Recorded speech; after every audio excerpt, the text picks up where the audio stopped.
like Toronto, Southern Ontario, start to deal with that demand. We expect Pearson's going to hit capacity around 2033. So what happens after that?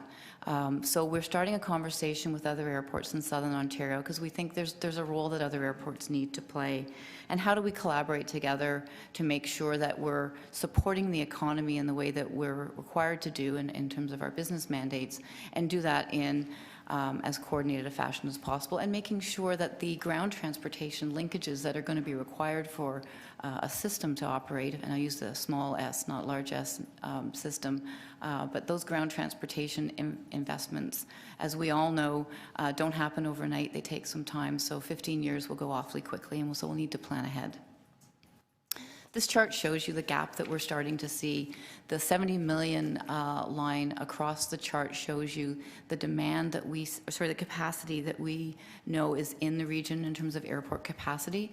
But the demand line you see, it's going to cross that line at about that 2033 timeframe. So there's 24 million passengers when you take that out to 2045. So how are we going to make sure that those trips and passengers come to this region and we get the benefit of that economic activity as opposed to them going somewhere else? As David mentioned, the board's been very focused on making sure that our financial books are in order and that we're in a strong financial position. This year we did show, for last year we showed a $42 million net income. That's allowed us to continue to pay down our debt and actually start to pay down debt more quickly. We're in the second year of a 3-year freeze in terms of aeronautical rates and charges, so that gives airlines certainty in terms of their own business planning. And we continue to look at that long-term debt and making sure that that's being paid off as efficiently as possible. We also continue to look at how we continue to grow what we call our non-aeronautical revenue. So that's retail, concessions, parking, those items.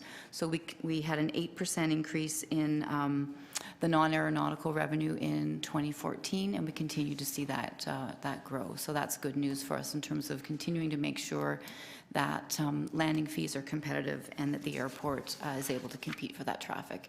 Here you see what's happened in terms of the aeronautical fees for airlines.